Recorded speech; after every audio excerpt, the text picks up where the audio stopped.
O PS vai eleger este fim de semana um novo líder. Chegou o momento de ouvir Pedro Nuno Santos.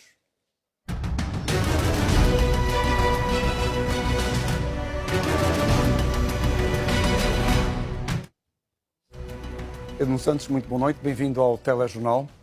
Para compreender o futuro, muitas vezes temos que esclarecer o passado. Quando o senhor estava na oposição, queria pôr as pernas dos banqueiros alemães a tremer.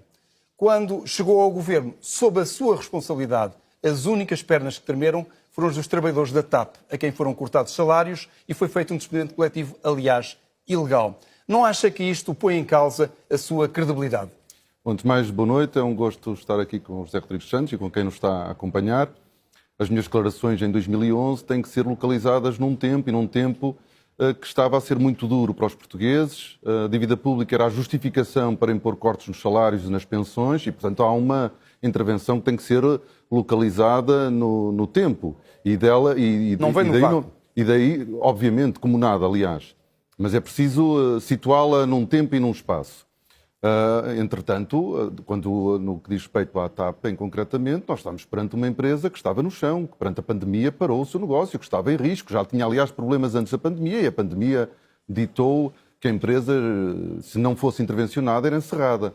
E por isso, a reestruturação que se fez na TAP foi essencial para garantir que hoje temos uma empresa saudável e a dar lucro. E, portanto, uma empresa que salvou empregos, não é? E, portanto, é assim que nós temos que ver. Às vezes é preciso tomar decisões difíceis para salvar, e neste caso para salvar a TAP. Portanto, podem os militantes do PS e os portugueses em geral perceber, pelas suas palavras, que se considerar necessário, fará despedimentos e cortes de salários. Não pode dizer as coisas assim. O que nós temos que estar prontos, e isso é muito importante, é nós termos a capacidade de tomar decisões, mesmo que elas sejam difíceis, mesmo que elas não sejam populares. Então está a confirmar o que eu acabei de dizer. Não, só faz sentido fazermos essa apreciação perante um caso concreto, uma situação concreta. A TAP, naquele momento em concreto, se não fosse intervencionada e se não passasse por um processo de reestruturação, ela falia, fechava. E isto é muito importante nós termos esta noção de que na política, como na vida, como em qualquer profissão, nós às vezes temos que tomar decisões que são difíceis, mas que têm como objetivo, no caso em concreto, salvar uma empresa, noutros casos, fazer avançar o país. Quando se descobriu que Alexandra Reis recebeu da TAP uma indenização de €500 mil, o senhor emitiu um despacho a exigir explicações à TAP. Veio depois a descobrir-se que foi o próprio senhor quem autorizou esta indenização. Não deveria ter pedido explicações a si mesmo?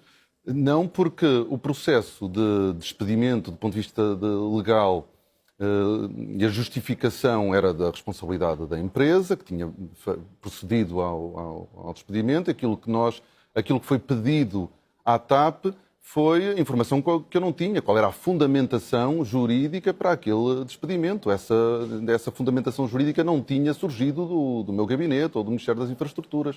Mas explique-me um pouco isto, porque nós ficámos surpreendidos quando vimos que foi o próprio senhor quem autorizou este despedimento. Como é que autorizou? Em que circunstâncias o fez? Bem, se há episódio destes últimos 8 anos que foi profundamente escrutinado, é esse, não é? Quer dizer, teve uma comissão parlamentar de inquérito. Nós estamos a revisitar. Mas o senhor mandou mensagens, WhatsApp, como é que foi ou falou diretamente?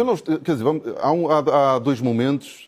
Há um primeiro momento em que é colocada a mim, pela ex-CEO, uma situação de funcionamento não tão saudável da Comissão Executiva e a vontade da CEO... Mas eu estou a falar sobre a indenização, não é todo o processo. Não, mas o processo de substituição começa com a apresentação dessa vontade por parte da CEO e isso é reconhecido por mim logo no início. Depois, no fim, eu não conduzi o processo não foi conduzido por mim enquanto ministro, e no fim, quando é colocada uma questão por parte do secretário de Estado, eu não estava presencialmente no Ministério, era preciso dar uma resposta, e dei a resposta pelo meio que é usado por todos nós.